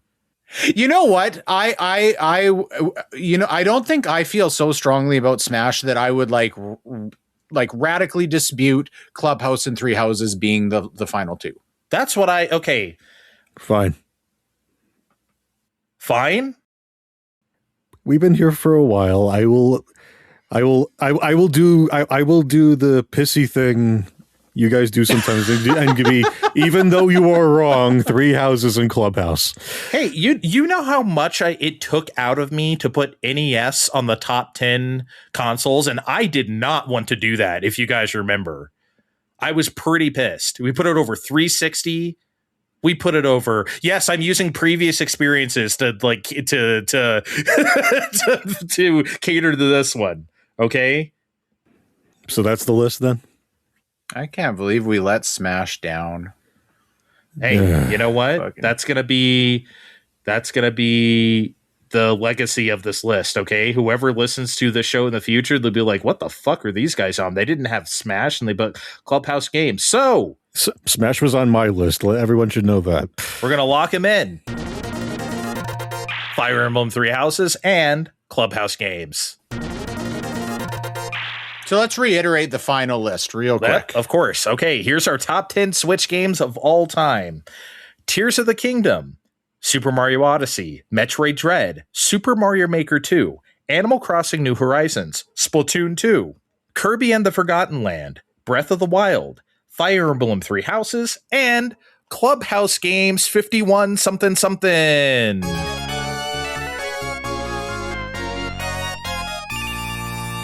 I am it's interesting for how long we've been doing this and how well we know each other's gaming tastes. There were multiple things that I was just not expecting from both of you. Really? And I think that's really interesting. Yeah. Okay. That's cool. I mean, I mean, like, to be honest, even though we kind of dismissed it, I never thought you'd feel that strongly about Prime Remastered. I really didn't think you felt that way. Yeah, I think and I that's mean, interesting. if this was my list, there are probably like 3 or 4 games I would bump from that list and put Prime Remastered on. Can you believe it? If we were like a show with like, you know, millions of listeners, this would have felt like clickbait, right? We put Clubhouse games on and not Smash. Like, we would have been doing that for quote unquote number 10. Look, everyone knows that Smash is number 10 in our hearts, but SMT5 is like number 2 in my heart, but you know, we can't have nice things look, around here. there's a lot of we already, if you listen to the subtext, there's a lot of things that are higher in our hearts, but you know. Okay, I want to ask you a question, Andre. You say SMT is number 2. If you've got Odyssey at number 1, do you actually pick SMT5 over Kirby as number 2? Yeah, SMT5 is better than Kirby for sure. Ah, Yeah. damn. The only thing I would consider putting over SMP5 is Tears of the Kingdom. That's maybe about it. So, like, maybe in a world, I could see SMP5 being number 3. Okay. Yeah. Sorry, I thought you were saying you're bumping Odyssey down, and I was like, "Whoa!" Oh no! this is No, fucking- that's the most. That man has had a hard on for that game since it came out. Yeah. Man, that game deserves a fucking hard one. Yeah, that's the best. That's the best Switch game there is. Sorry, this is just true. Okay, that was fun. All right, let's do one more thing before we get out of here. Kevin, we have place your bets. We meant to do this a couple weeks ago, but you couldn't make it, so I'm glad we can do it now. Well, yeah, I'm here now. So, real quick, let's kind of go over where we're at. Of course. Coming into this, Andre has $1,300. Steve had $20 and I had $95. However, since we suffered through playing Anthem, terrible. You liked Anthem. I don't want to hear it. I really liked Anthem. That was the easiest. Yeah, that was the easiest 500 fake dollars I ever made. Aren't you sad we didn't bitch. spend Lockdown just playing Anthem on PS4 and shit? And just Man. like, yeah. Well, no, because Anthem, the experience I had with Anthem was great. If I spent months and months playing that game, it would not be near as good of an experience. Okay. So you like that you can hit it and quit it. Yes, exactly. That game was a one night stand, and that's all it's ever going to be. All right. So Steve is now at $520 and I am at $595. We've got 3 bets that resolved at the end of last year. I have a confession to make. So Steve's first bet that I gave him was Metroid Prime 2 Remastered releases in 2025. 100%. I had a Mandela effect thing going on. I fucking remember seeing this on the Direct when Nintendo Shadow dropped Prime Remastered. I was positive it was officially announced that 2 and 3 were to follow. And I know this like got all fucking muddied in the water because like the Jeff Grubb stuff before that and whatever. So when I put that bet out there, I thought that they had already said it was coming. No. Which, in retrospect, knowing they didn't, Steve betting $0 on that at 3-1 odds was a very wise choice. I don't know. I mean, like, that's still good odds for something that was still like kind of likely. I mean, they Shadow dropped Prime Remastered. Why not Prime 2 Remastered, right? Like, that's I don't think it's far-fetched. happening now. Did you guys see the Walmart leak? It sounds like Prime 2 is coming. Yeah. So, yeah. But that's okay. It's a Well, different let world. me guess. It was Walmart Canada again. I think it was Walmart USA this time, bitch. Oh, it wasn't you guys? I thought it was 'Cause Canada you guys again. like to leak everything. I know. Yeah. Walmart Canada is the fucking worst for that. Yeah. So, nothing happened there. Andre had Phil Spencer is booted by the end of the year, and I gave him 4-1 odds. He dropped $200 on that bet, Oh, man. which he has lost. Of course. And I wanted it to be true. I was trying to manifest, you know? Yeah, and that's fair. Yeah. It's time. It's overdue. Mhm. I had Clear Obscure Expedition 33 wins Game of the Year at the Game Awards, and I only had $95 left. So I bet $95 on 4-1 odds. So I made $380 clean dollars on that one. Damn. That's your biggest windfall. In the meantime, on September 3rd of last year, we had a sneaky surprise bet. because Andre was so fucking sure that at the next Direct, there was going to be a new Zelda announced at that Direct with the 2026 release date. And so we called his bluff, and Steve and I agreed to give him 5-1 odds on a one-off bet, which he lost another $200 on. Damn. So we do still have 3 bets open that will resolve at the end of March. Steve had Metroid Prime 4 as the best-selling Metroid game in the franchise by this point, with the current highest seller being Prime 1 at 4.2 million. No, and he not happening. No. It may have broke 1 million. he put $21 on it, so he'll be down a little bit of pocket change. Andre had the Nintendo announces a different color scheme or special edition Joy-Cons, Andre's choice for franchise or color scheme, and chose white and put $50 on it. Yeah, I wasn't as we talked about this bet over time. I was kind of confused when I made it. But now also it's clear that they're just doing the rails. They're not coloring the entire Joy-Con. And if I thought they weren't doing that, just doing the rails, I would have never said white. I would have said another color. I fucking hope that is not a forever thing, though. They gotta come up with a color at some point. Yeah, but I don't know, man. But yeah, no, if I had thought they were just doing the rails, I wouldn't have said white. I would have said something else. Yeah. But oh well, whatever. You could have just not bet on it. Yeah. But again, I got confused. You confused me. Okay. I thought I had to pick one. But I mean, but you could have still picked one and not put money on it if you wanted. You didn't have. You could have said, "I don't want to bet on that." Or pick I felt pressured. Okay, the way you worded it was very. What did Steve say? Weasel words. That's why I'm the. Kevin's good at that. He likes to phrase things funny and then not have to necessarily pay on things later. Good-natured ribbing and some. Come on. It's fine. Look, I'm rich. Or I was rich. I just lost a bunch of money. So yeah. So as of everything changing, Andre has 1,100. Steve still has 520, and I am up to 975. So I am not that far behind Andre. No. It is the first time someone has come within striking distance of you. That's true. So we've got some fresh new bets to work with today. And we had a discussion last year that I wanted to reference for these bets. So I'd like Andre to play a little clip to set us up, if you don't mind. They announced a game for Switch 2 called Splatoon Raiders. Okay, wasn't really expecting that. They didn't show much, but it's clear that the graphics are an asset flip of Splatoon 3, so we're just working off of that base. And the voiceover did literally call it a side game, so we should temper our expectations here. But guys, what the fuck is Splatoon Raiders?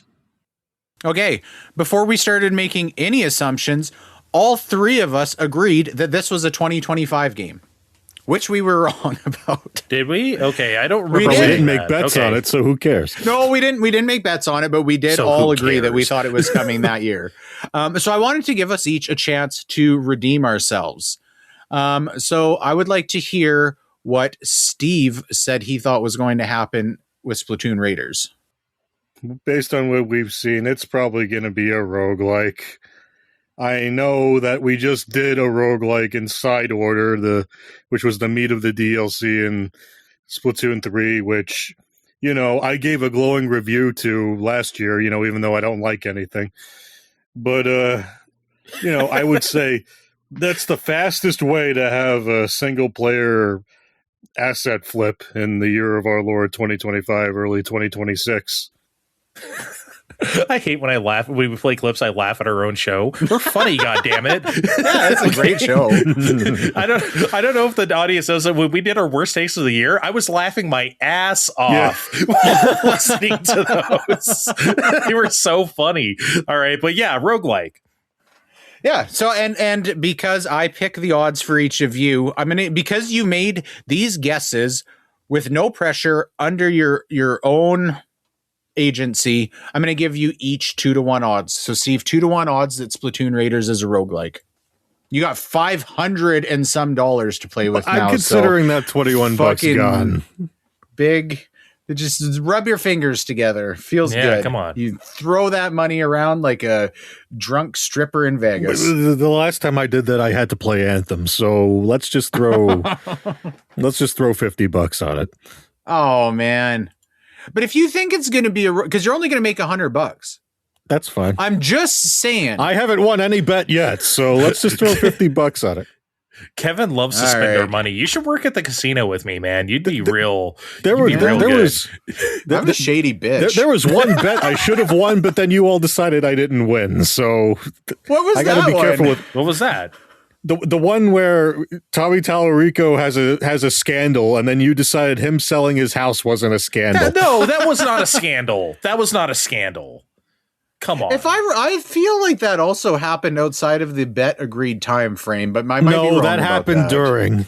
Okay, all right. Okay, anyway. Well, let's move on from Salty Steve. Let's hear what Andre had I'm just to being say. more careful these days now that I know how you all play. All right, fine. Jeez. Let's hear what Andre had to say about Splatoon Raiders. And I think it's going to be cheap. I think it's going to be $40 or $50 at max. I don't think it's like a $70, $80 game, personally. Wow, I forgot I said that. All right. And you have more money than anyone. Yeah. And there's got to be some pressure that I'm now tailing you. I mean, no, right? I don't really feel. You probably want to regain the lead. I don't feel pressure of you breathing down my neck because I know I could like hit one of these suckers real good and just get it to $5,000 fine time dollars and just Okay, so what I have to bet on this now, whether it's going to be $40 or $50? A $40 to $50 game. What's my odds? 2-1 odds. 2? I'll throw 100. Sure. I'm not. Yeah. Okay. 100. Let's say 100. Okay. All right. Let's listen to what Wise Kevin had to say about Splatoon Raiders. They were very specific in the text for this that you play as in the role of a mechanic. So my prediction is that there's going to be an emphasis on like part collecting and crafting. Maybe this centers around like building and upgrading ink blasting vehicles. Maybe you can like trick out your reef slider. See, even then, folks, then he knew he was a reef slider slut. Always got to advocate for that reef slider. Yeah. So it's up to you guys what my odds are, as per always. Well, what are we betting on? If you think there's crafting in there, if I think there's part collecting, vehicle building / crafting elements. Steve, I think he should also. We got 2-1. I don't see why he shouldn't get 2-1 as well. I'd almost say 1.5, but fine, 2. Yeah, I think 2. I think we should get all the same around the board here. I'm okay. I thought 1.5 as well. I thought 1.5 as well. Don't get me wrong. I was kind of with you, but I think 2. I think we should. It's fun when we all have the same odds. Let's do 2-1, Kevin. Share. I feel like 5.1 or 1.5 would have reflected a little bit of saltiness about the top 10 Switch games. So I'm glad you guys were mature. I feel like I'm going to go to jail. We need you to know that that's a little bit of a slam dunk, Kevin. You think so? I don't think so. Versus the pricing and what the game is. I got to be real. I feel the best about mine. Like 40 or 50 MSRP. Like, personally. Seeing as how I'm so fucking pressuring for you guys to dump your money in, I believe this will happen. I'm going to put $150 in. Oh, let's lock in all our bets. I know I spammed the lock it in today. Okay, so again, a recap of the bets that were just made. Steve, 2-1 odds that Andre Raiders. That Splatoon Raiders is a roguelike. Andre has it being a $40 to $50 US, $40 to $50 US dollar game. And I have it being a part collecting, vehicle building, or crafting element game. Okay. For $150. Vehicles would be fucking cool. I hope you're right. I want you to win. Okay. We could all win. That's the thing. We could all win. Yeah. It could be a roguelike crafting game that's $50. I have a hard time imagining why they would specify mechanic if that wasn't the case, personally. That is true. But also, they're very like... It's very job centric because it's like, what is it? The what's the mode with the NBA Jam and the fucking sniper? Oh yeah. What is that called? How do we not? Salmon Run. Salmon Run is like very like, you're going to work in the salt mines, like that type of shit. So I think like they're into like regular, like the squids and kids have like regular quote unquote jobs. What they do outside of their Splatfest lives. Right. Splat at night and mechanic by daytime. Sure. Yeah. That's a good point though by you. Well, thank you. It was a good point. I think that's it. We've had a lot of show. Damn, I didn't think we deliberate the Switch games that much. I tell you what, that was fun. We got to do those more often. I think we should go through like, I don't know. See, I would love to do like PS2 or something, but I know you guys don't have like nearly as a passion for that. Top 10 select buttons. Is there even 10 select buttons in history? There has to be. Is there though? Come on. Top 5 controllers would be juicy. Oh, that's I think 10 good. would be too much. Top 5 controllers is very good, actually. Man, that would get fucking heated. I can like see that one now. I'm gonna put that on the list of future topics. We are definitely gonna do that sometime in the future. Hold us to that, audience, if we forget about it sometime. All right, but until then, we're gonna get out of here. Thanks for joining us, guys. Check the description of this podcast to find our names on social media, and we'll see you next time. Bye.